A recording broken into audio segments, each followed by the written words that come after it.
And welcome to the Biz Launch webinar on creative financing for entrepreneurs in 2015 and beyond. It is my pleasure to have you here with us today for lunch. And we've got some great friends that are going to be joining us this afternoon. And we look forward to getting into this great topic of being able to fund and finance your business endeavors in the upcoming year. Happy holidays, and glad you're able to join us today. So for our first slide, we're going to go through the logistics of today. Currently, everyone is placed in listen-only mode until the very end of the session. Then you'll be able to ask Q&As by raising your hand and typing them in. You can type in your question at any time during the webinar. Melissa O'Connor here at AED will be taking your questions, and she'll be working with us. We'll be recording today's presentation, so if you'd like to refer back to it, we'll send the link out by the end of this week so that you can review it and go through the information that was shared. It'll be listed under our resources as well on our webpage. And if you have additional questions after our presenters go through the information, feel free to contact us. We're here to serve as your resource and want to make sure that you really get out of today's event with some concrete help in being able to fund your initiatives. And I'm sure our presenters, who I'm about to introduce you to, would also be willing to work with you as you go on your entrepreneurial journey.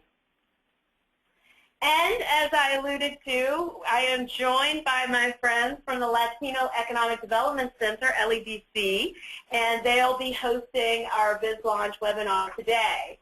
And these wonderfully friendly faces, Carlos Arango and Christina Sakamore, are both small business lenders with LEDC. I've known them for quite some time and done some great events, great activities, instructions just last month.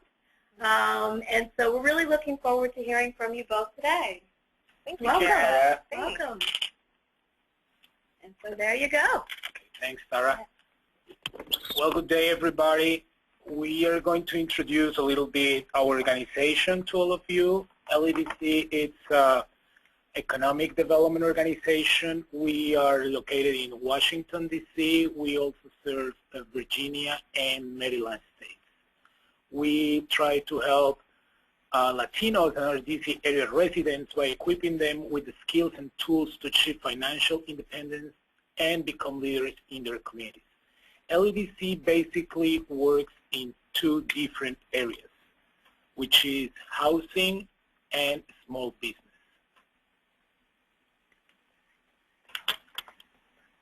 So we do have, in the housing department, we have home ownership and foreclosure counseling and affordable housing preservation.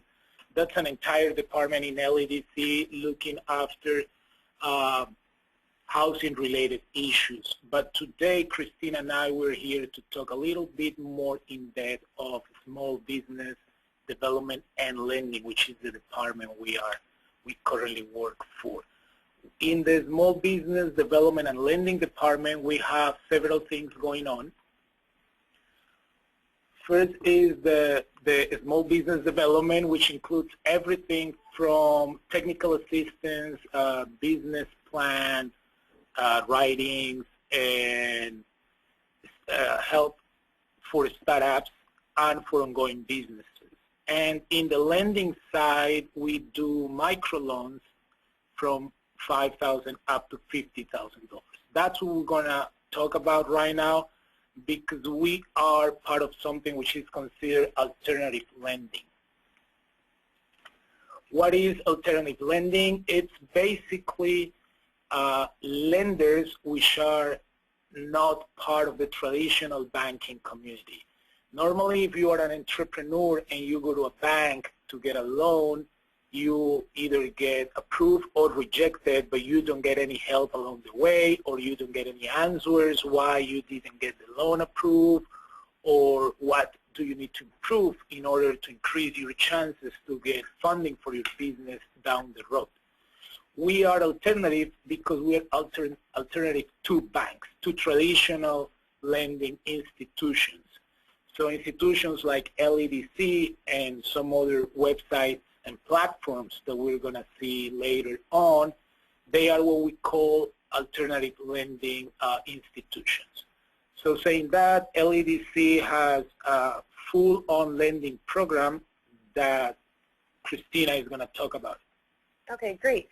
So good afternoon, everyone. Very happy to be here with you all and to share a little bit more about the work that Carlos and I do at LEDC as alternative community lenders in the area. And like Carlos mentioned, we're really here to serve those entrepreneurs who are excluded from the formal financial sector. So we have a lot of experience working with entrepreneurs who are trying to start or expand and grow their business, but they're struggling to get that capital.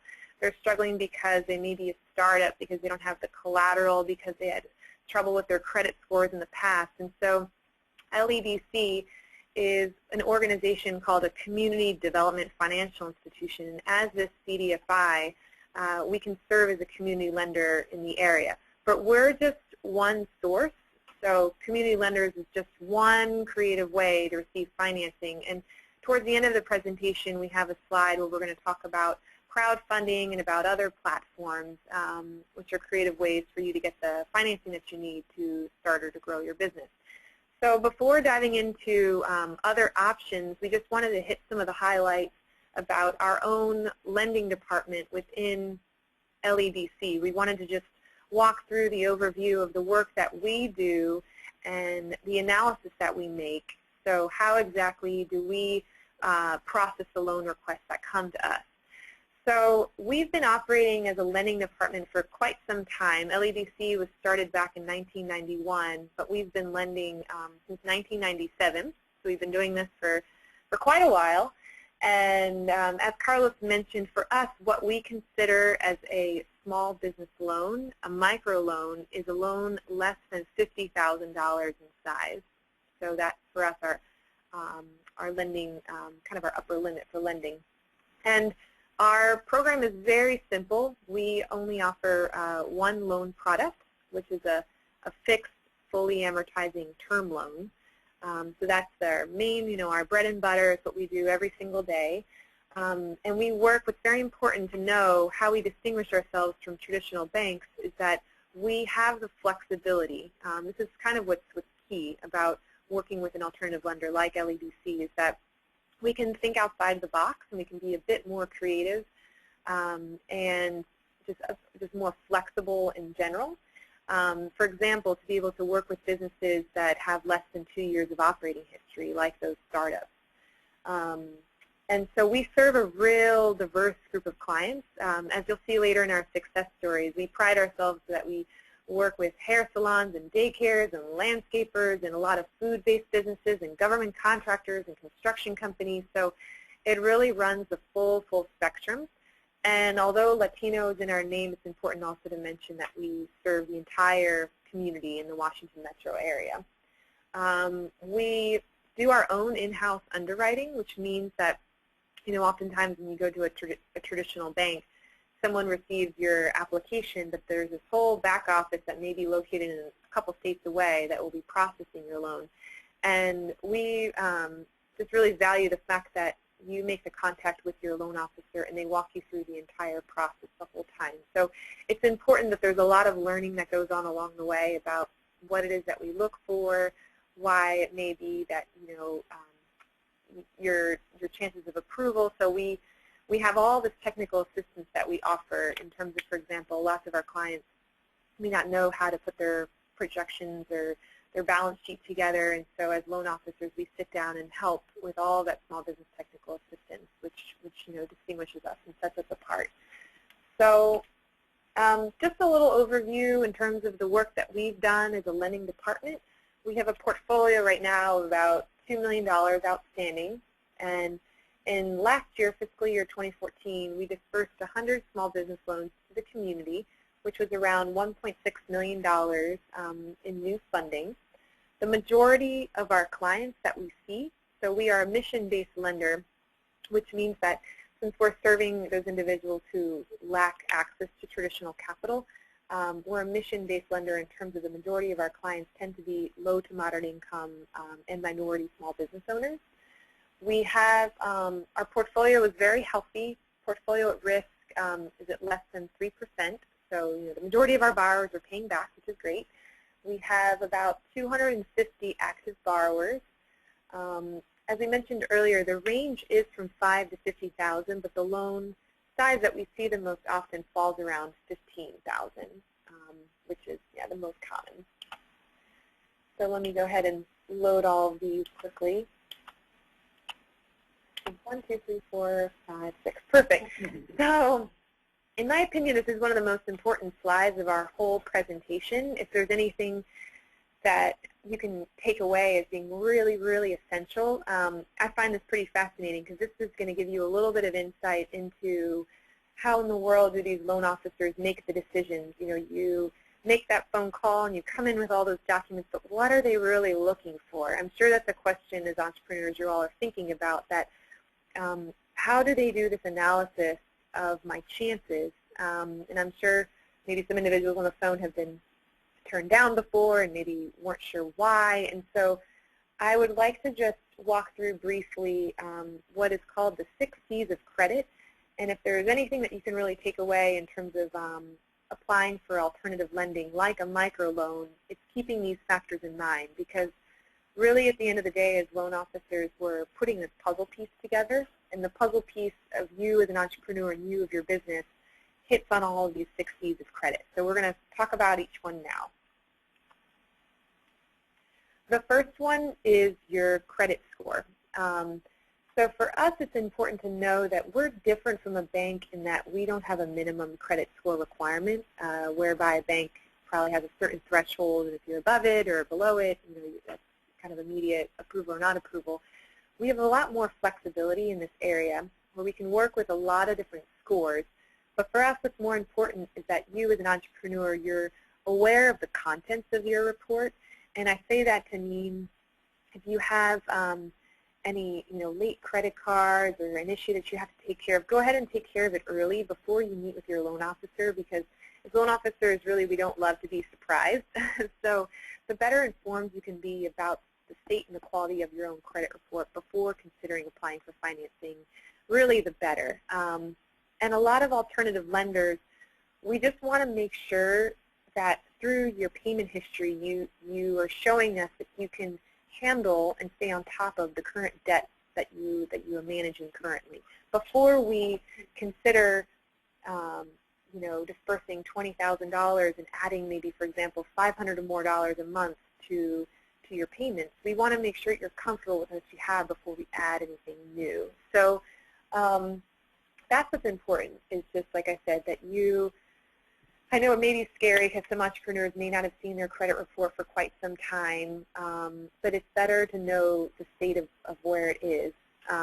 It's also important because your credit report affects the interest rate, which is basically the cost of capital, which is how much we're going to charge to be able to lend you this money. It's all linked to your personal credit report. And so there's a couple details around if your business, you may not be the majority owner of your business. So in that case, we need to see the credit of your business partner, which is another important conversation for you to have, especially if you're a startup about to begin a business with a new partner. What is the state or the condition of your business owner's credit? So that's something to look into as well. So it's very important. It's one of the first C's. So this next one, capacity, I would say Carlos and I would both agree that if we had to put a star or highlight one out of the 6, not to say one's more important than the others, but this C is the glue of the entire puzzle. If we can't show capacity, which basically means your ability to finance the loan, for example, that $500 monthly payment, if we can't show that your business and personal, like on your total household level, if you're comfortable with paying it, then the rest, it won't all stick together.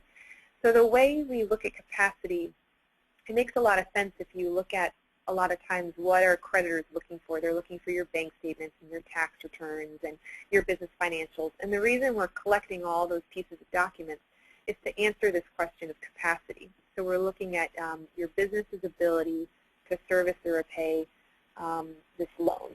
So that is why we ask for those documents. And so it's important, if you're a startup, you may be asking, well, I haven't yet, I don't have this track record, or I don't have the tax returns to show it, so that's where your projections come in. And sometimes it's also really important that you have another source of income. So it may be, not the best idea yet to leave that other full-time job to be able to show that you can, cover it as your business is launching. So, like I said, capacity is, at the end of the day, what Carlos and I, it's fundamental for improving your chances of approval. The next one, character. So character speaks to a lot of different things. It speaks to your experience in the industry. So for example, if you are going to be opening up a hair salon, one of the first questions we'll ask is, well, have you been practicing as a hairstylist, and for how long, and have you been a business owner before? And so it's just more, your industry experience is big. And then for me, I don't know, personally, a lot of times character is all about the first impressions. So when you have that first phone call with a loan officer, or when you come down and sit with them in person, how transparent and straightforward are you in answering all of their questions about, okay, this little issue in the past, or your plans for the future, and how organized were your materials, and how timely were you to the appointment.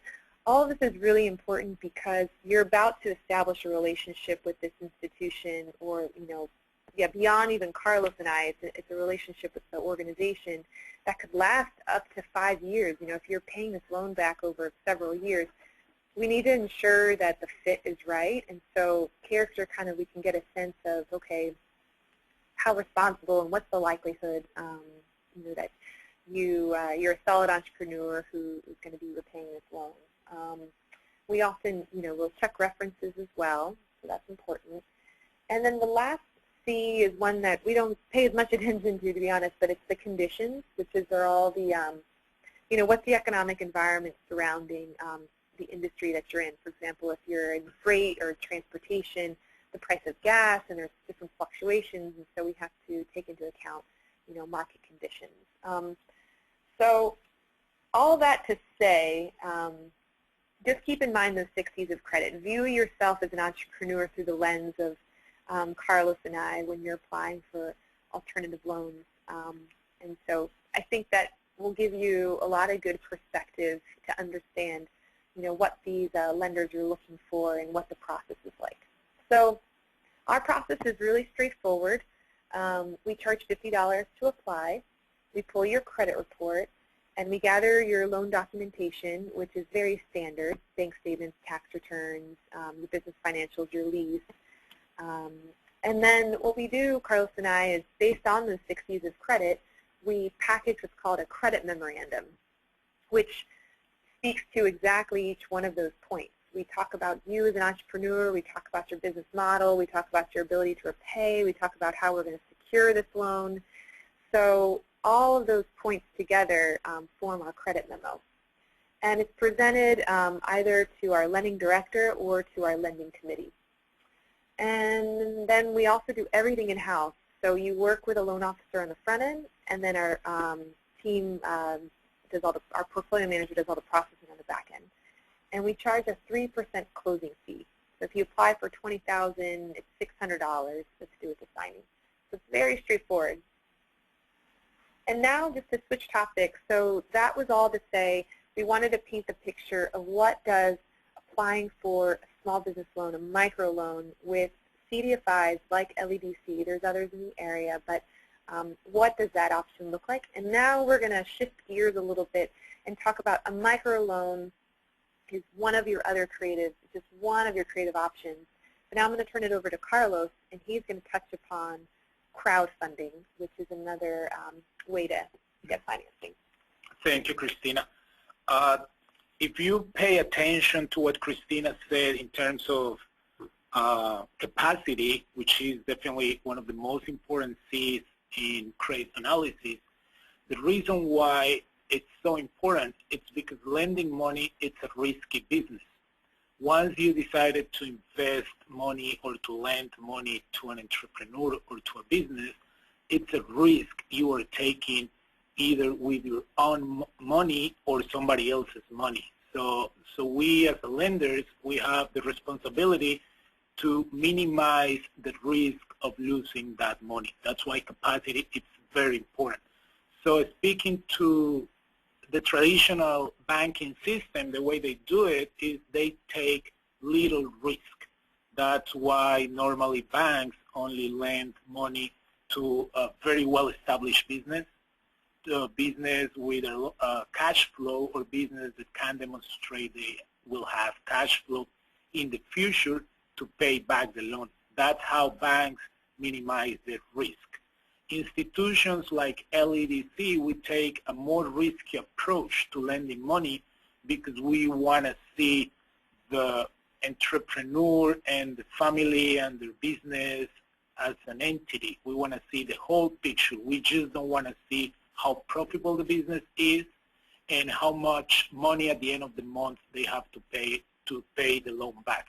We want to see the whole picture. We want to see if the business model has potential. We want to see if the family members are behind the entrepreneur, supporting him or her, helping her or him in their way, in their everyday task, because most likely an entrepreneur, owner of a small business, is also a family member who has to take care of his or her family in an everyday basis.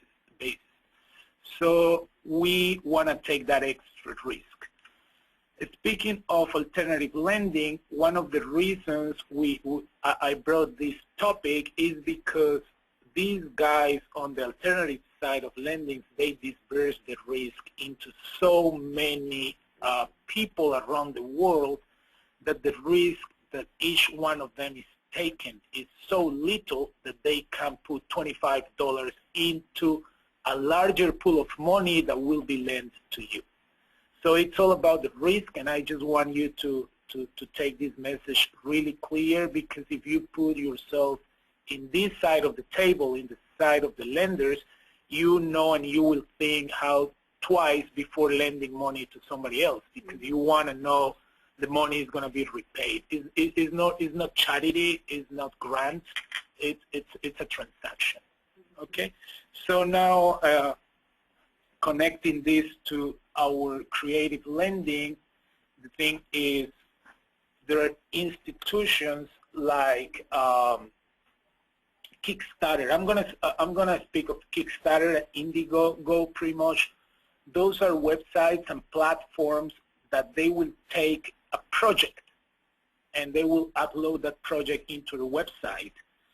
And once the project is in their website, they will ask for you and for your network, pretty much online network, to contribute to that project.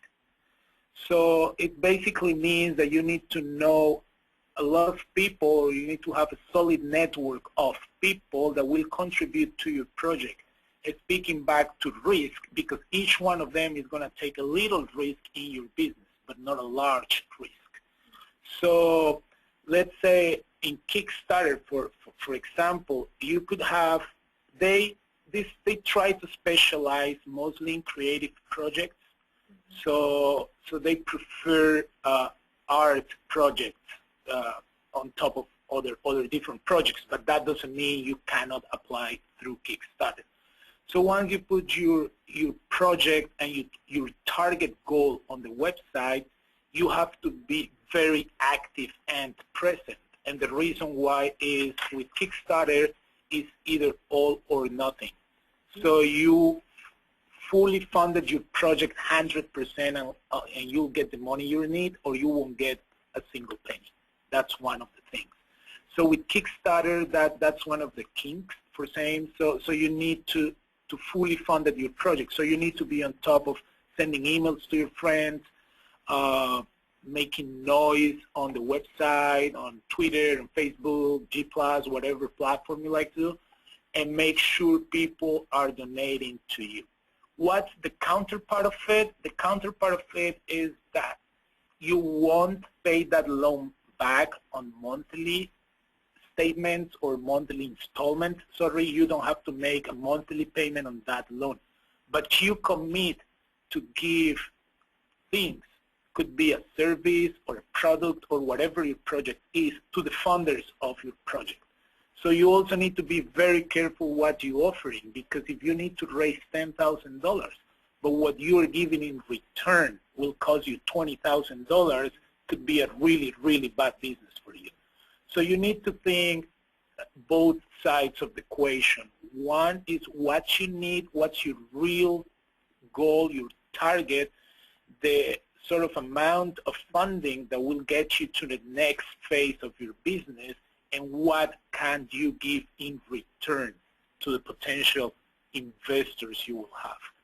That is something that requires, it's not as simple as to upload your story to a website. You need to think it through, and you're very welcome to call us anytime. You will see all our information at the end of the presentation, and we can guide you a little bit to make sure all what you're doing maximizes your chances to be fully funded.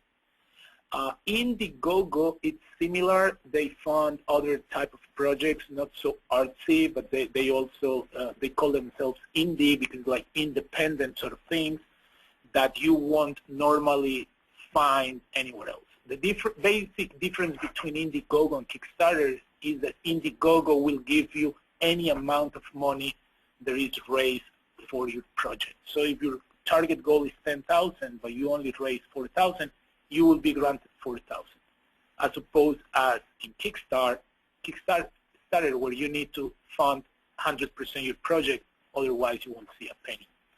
So there are those two, which are pretty much the most popular one.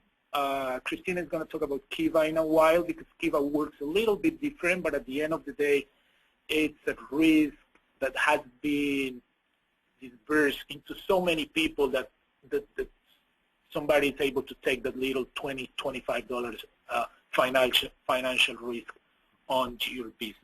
Mm-hmm. Okay, thanks, Carlos. So now I'm going to talk a little bit about Kiva, because there is a difference between the two. So Kiva and KivaZip, they're related, but I'll kind of mention the differences. So Kiva, the best way to think about them is a platform. So they're just an online micro-lending platform. They're just kind of this technology around matching borrowers, you know, small business owners, entrepreneurs who need capital with lenders. But the lenders in this case are a community of people, and they're based all across the entire world. So Kiva spans like international, global. And they became famous a very long time ago, actually more because of using their platform abroad. So they weren't doing a whole lot of matching here in the U.S., but they realized there's like a really big market here in the U.S. for their platform. So what Kiva has done is they've partnered with on-the-ground organizations, because Kiva, again, they're just, think about them as doing the matching, doing the linking, but they're not like an LEDC, like us, Carlos and I, we're the ones who are processing these loan requests. Kiva, as a company, is not processing it. They rely on connecting with organizations like LEDC to do all the due diligence, to do all the background, the gathering of the paperwork, the figuring out if it's going to be approved or not approved. So they rely on the ground partners, and LEDC happens to be Kiva's designated DC on-the-ground partner in this project. And so Kiva loans for us tend to be smaller loans. You know, they're in the maybe less than 10,000 or less than 15,000 for sure. And it's a little bit more, you know, a couple more steps, because it involves a photo and a little bio on the client that we upload to the Kiva site, and we raise the funds through the Kiva platform, through the Kiva lenders. So that's a little different.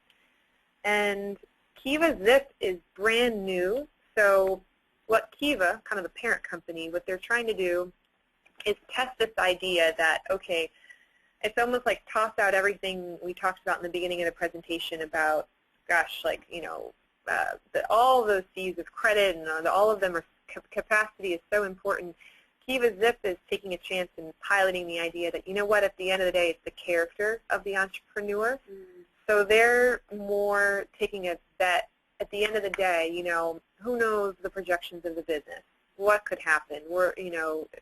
No one can decide for, it's totally unknown. But what we do know is that is your experience and your concept and your willingness to see this business through, in the end, they think that's stronger. So they're piloting this idea that, for it's less than $5,000. So these are very tiny loans, but they're all character-based. And they're not charging interest. They're 0%, very, very small. And the thing is, the steps are a little unusual where you have to link through a Kiva trustee. So Kiva has designated certain trustees. LEDC happens to also be a KivaZip trustee, whereby we as an organization have to vouch for this entrepreneur. So through our interactions and conversations and getting to know them and their business, LEDC can basically say, yes, I vouch for so-and-so. And it's really, KivaZip is all about engaging your community and your network, because once your profile is loaded onto KivaZip, then it's the community that takes over. So it's all about your community backing you. And so I would say if you're interested in KivaZip, it's a little bit more, don't think that the funding is going to happen immediately. I would say plan for at least a month from start to finish in terms of working with a trustee to post your profile, and then you have to show a certain level of commitment of funds raised by your community, and then the Kiva then they open it up to the Kiva platform, and their lenders support you in the rest.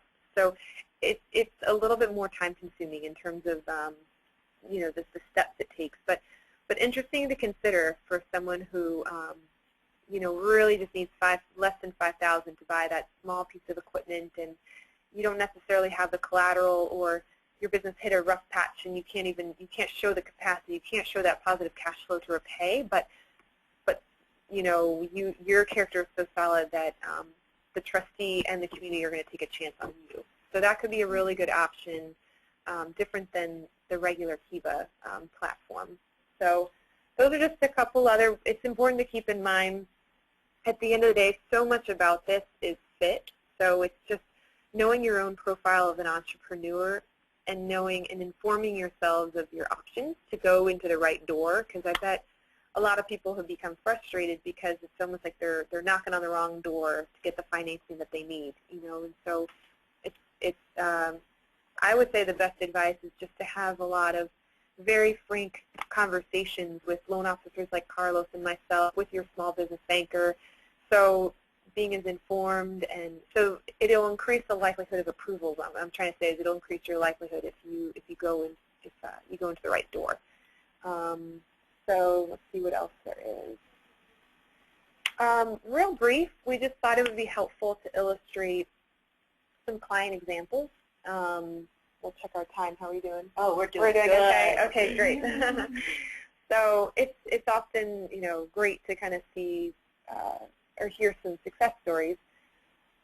So one is a business called Indigo, and they're an Indian restaurant that started in the Eastern market with just a simple food stand.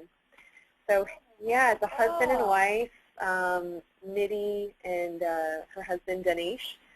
And what I love about this story is that Danish's wife Nidhi grinds all of her spices by hand, and so she makes everything totally by scratch, all handmade. And what I love is the story of the health inspector was coming to their restaurant and asked where their freezers were, and she says, I don't freeze anything, I make it from scratch that morning, and I sell throughout the day, and so actually there's no freezers at all. So they started with their kind of simple food stand. They sold at different farmers markets, but like a lot of entrepreneurs, always wanted to open up their own brick and mortar restaurant.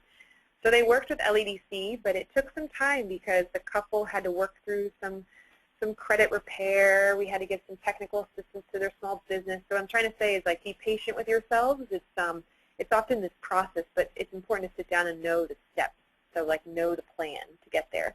And in the end, we approved a loan for $10,000. They bought kitchen equipment, and the rest came from their own financing. And they're restaurant is doing so well. They're located, if you ever have a chance to go, over by Union Station at K and First.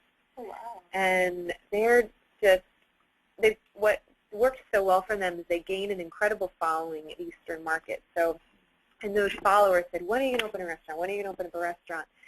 And they located their restaurant in the same community of, the customers that were coming to them really often in Eastern Market. So they've been so good to the neighborhood, and the neighbors have been so good to them that they're doing really, really well. So it's been fun to follow them. Are they still at Eastern Market? They are. They continue at Eastern Market, continue at the GW Farmers Market, and have their restaurant. So their next thing is delivery. So everyone wants them to deliver.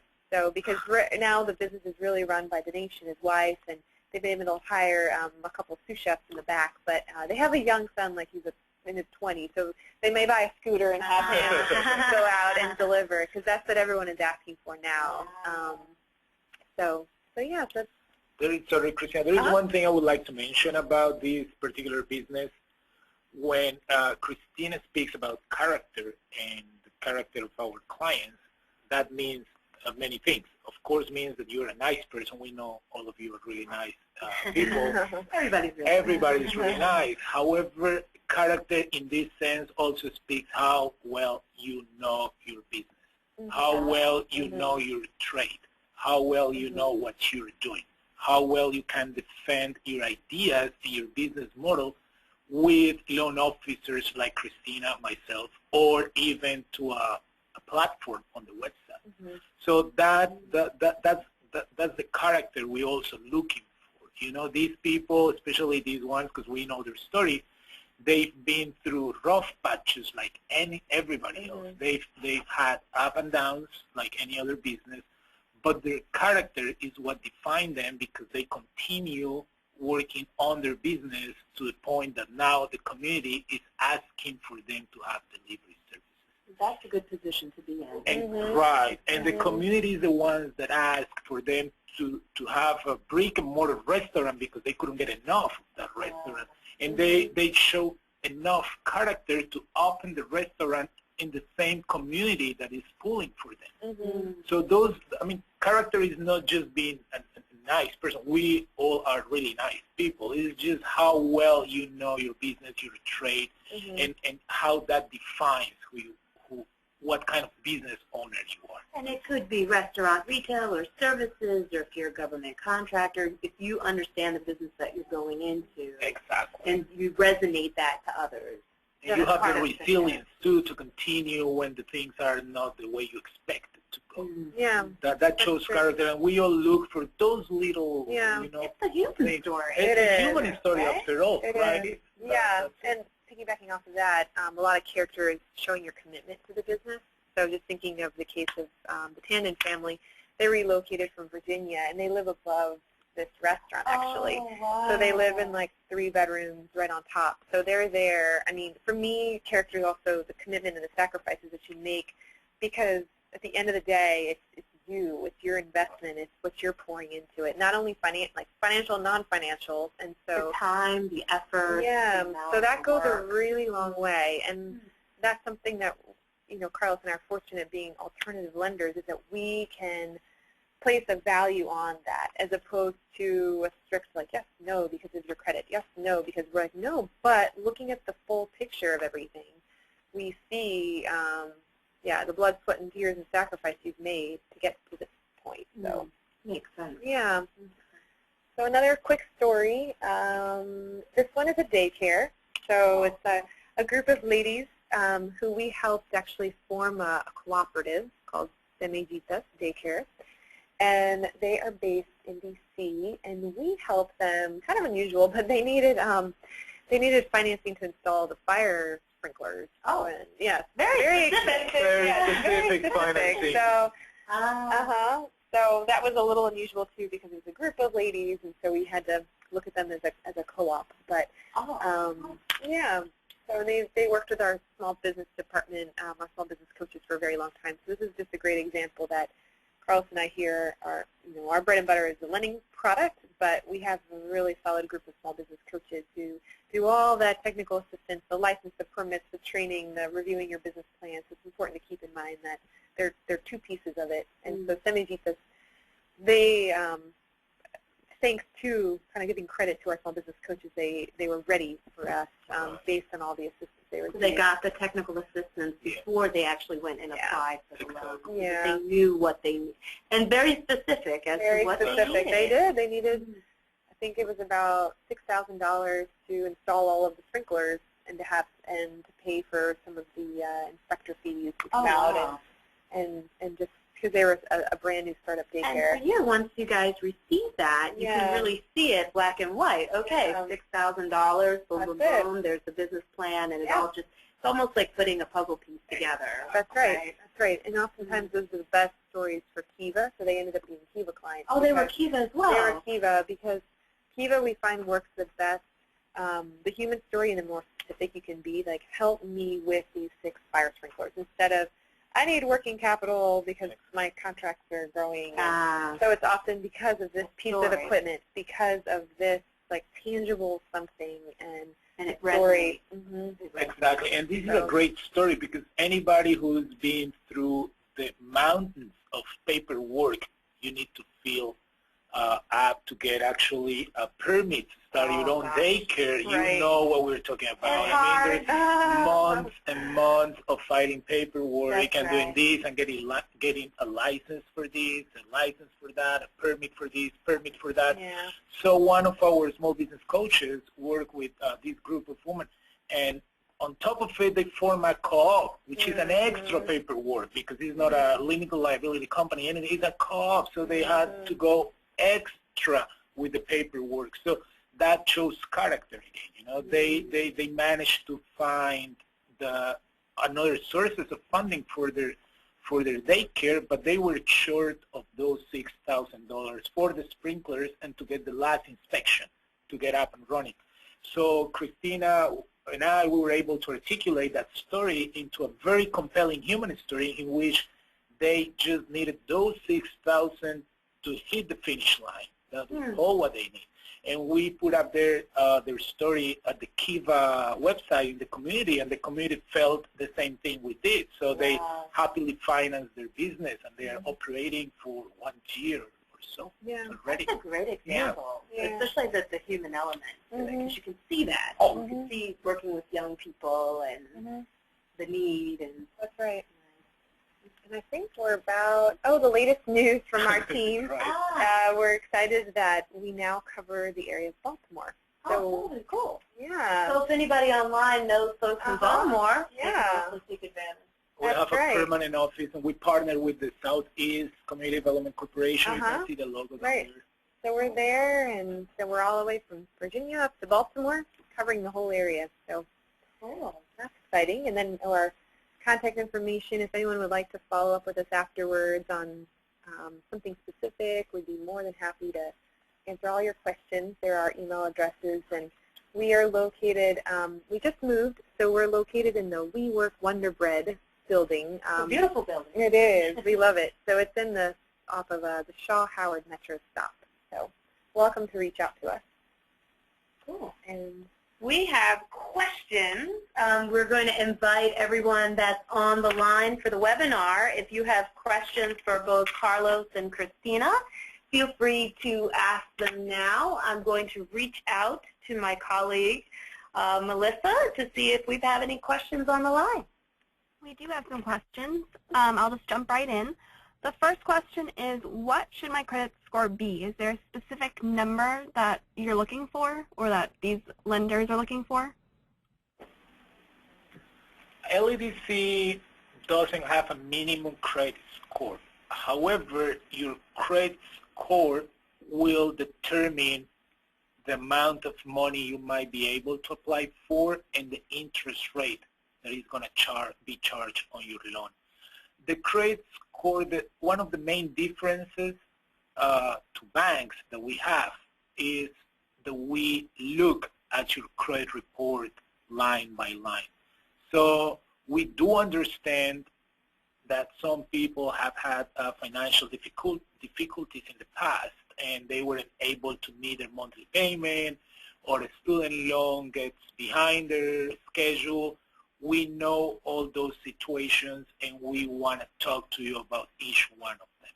Mm-hmm. So we definitely don't have a minimum credit score. However, if your credit score is it's very low, for us it indicates two things.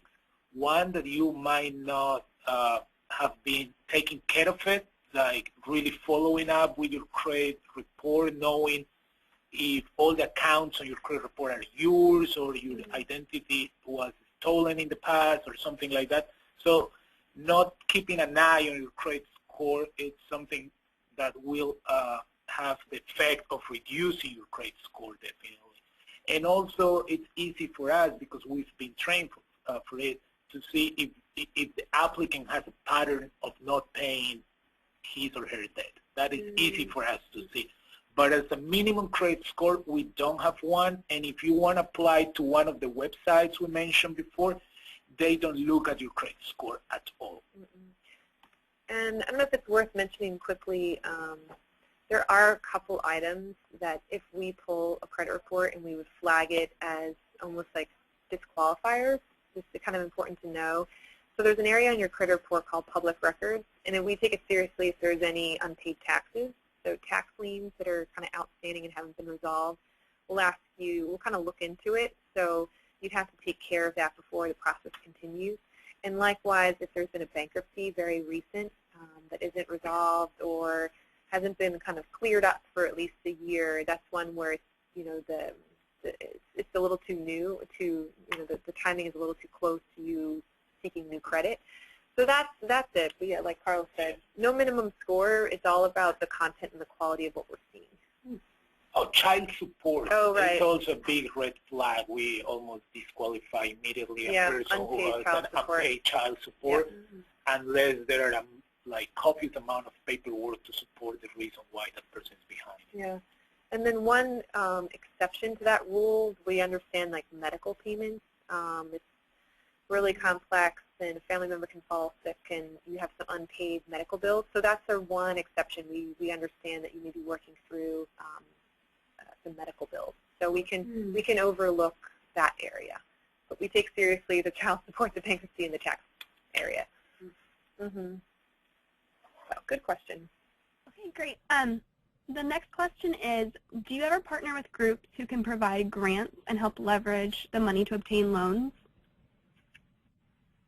Oh, yes, we do, not on a continuous base, but we have some projects in which mostly government agencies or other groups invite us to be part of it. Christina just made me think of one. It's called Great Street Project, and it's an initiative by the DC government to support some streets, specific streets in the District of Columbia, to provide grants to remodel the facade of the business or permanent equipment for those businesses, to make sure those businesses are going to be there in the long run.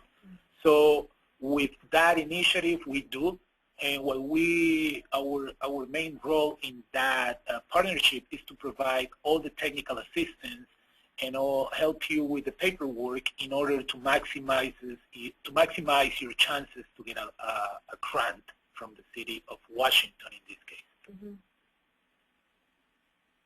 Great, thank you.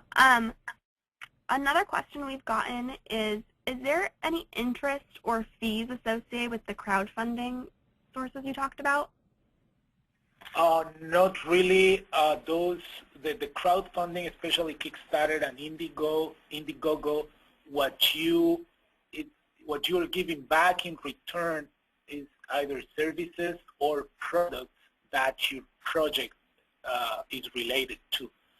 So let's say if your restaurant is fully funded through Kickstarter, what you commit to the people who donated the money to your restaurant, it's probably a 50% discount on a meal, or one entree for free, or beverage for free, but you don't need to pay it back. Kiva and KivaZip, you have to pay them back.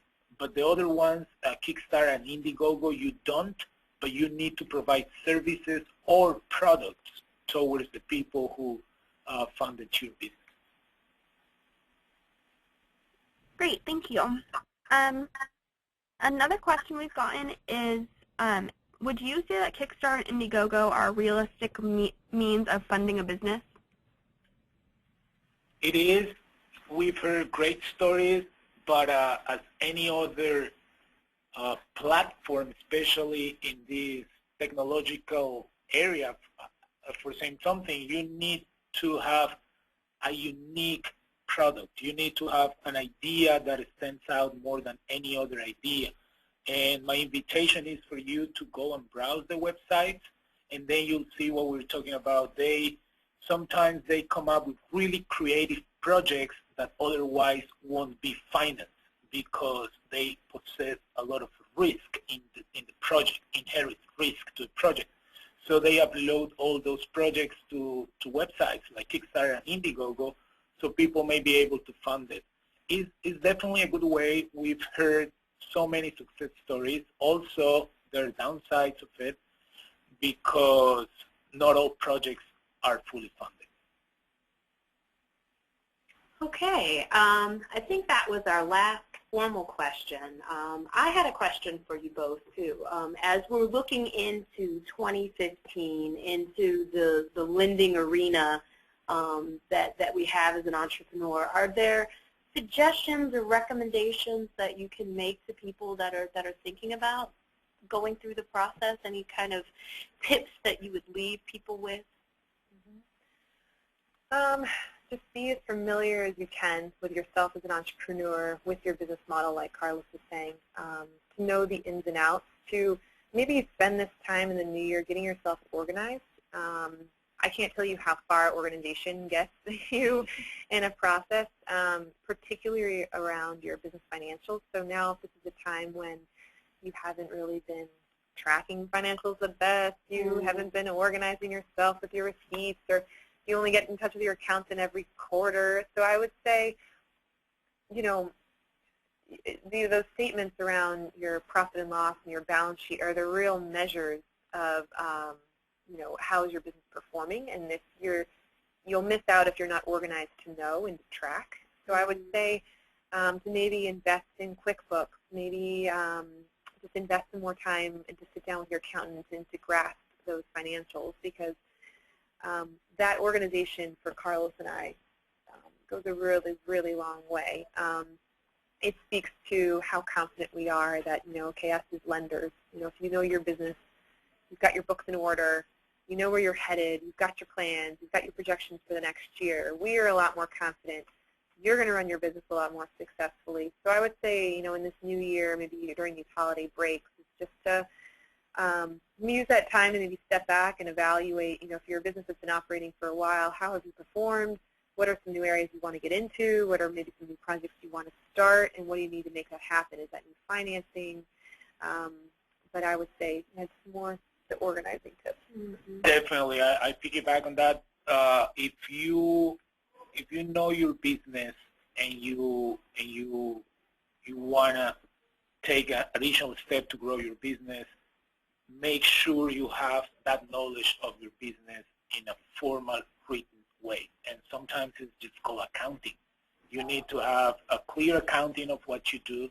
You need to have your accounting, state your business, profit and loss, your balance sheet, your cash flow, all the statements that show that you not only know how to run your business, but you understand what is behind your business in terms of how much it costs you to run your business, which is totally different how much you spend to run your business. So knowing those little differences makes our life a lot easier, because we can relate to you and speak the same language once you present updated information to us, clear information to us. You have all your financial statements up to date, and you know how to read those with us.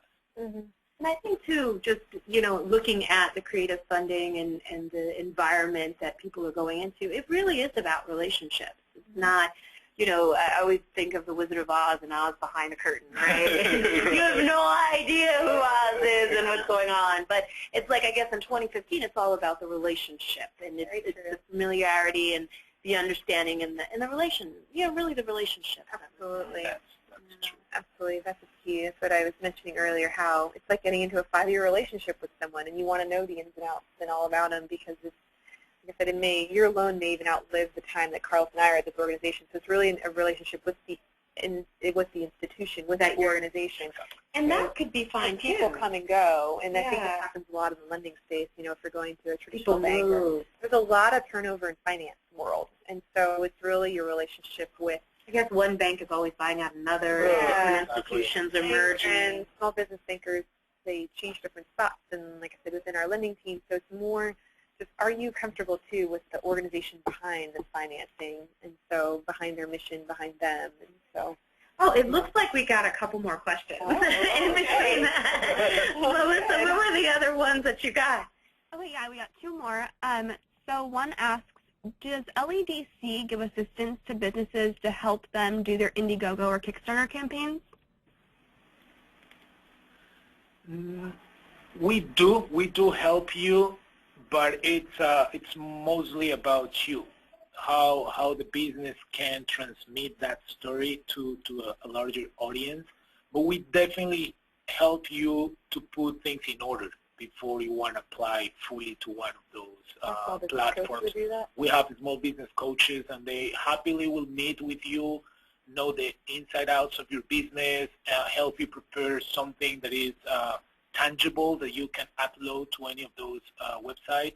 Is it a picture or a video? I mean, whatever. It's a combination, mostly a video, and we have coaches that they do video professionally, that they may help you. You know, if we cannot provide the whole thing, at least we know who to connect you with, so they will even charge you a very reduced fee to do it through our partnership. Oh, that's wonderful. Carlos. Carlos, exactly. Yeah, he's helped a lot of clients with these pitches and with the social media and with the platform. It's a very specific skill to have, because let's say I know about finance, Christina knows about finance, but knowing about how to look a video, how to make a video look pretty, and you know, and those kind of things. And have somebody want to fund you. Exactly. You know, it's like finding out how do you go viral. Exactly. I don't have that artistic thing. I wish I do, but I don't. But we definitely connect you to people who have those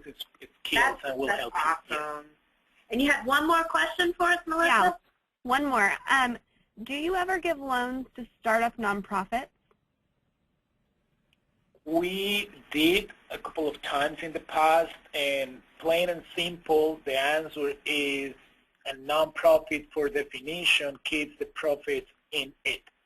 So doing the finance for a nonprofit is a totally different story, and most likely the board of directors of that nonprofit, they all have to sign personally on the loan to reduce the risk. So we won't give the loan just to the entity.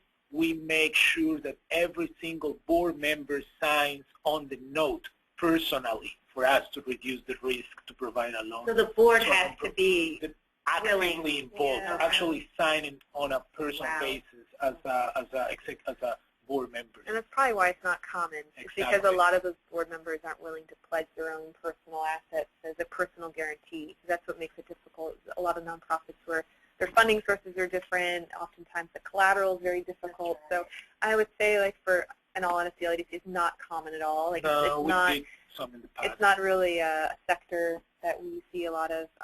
We're like, I would say 99% are for-profit businesses. Yeah, not very common. It's much more it's complicated to do it, because it has so many things involved for us to feel comfortable with the level of risk we are taking. Yeah, doesn't exactly fit. Well, as that was our last question, interesting question, and now we are winding down our lunch hour. I want to thank both Christina and Carlos for a wonderful dialogue. This is our last webinar for the year, and really, really pleased to have you both with us. LEDC is a great partner of ours. We enjoy working this launch and LEDC working together, so really thankful for the information you're able to provide for us. And just a reminder out there in webinar land, this will be available to you. You can refer back to it, and you'll have both Christina and Carlos's information to contact them at a later date, and we totally look forward to seeing you in the new year. Everyone have a wonderful holiday, and we'll see you in 2015.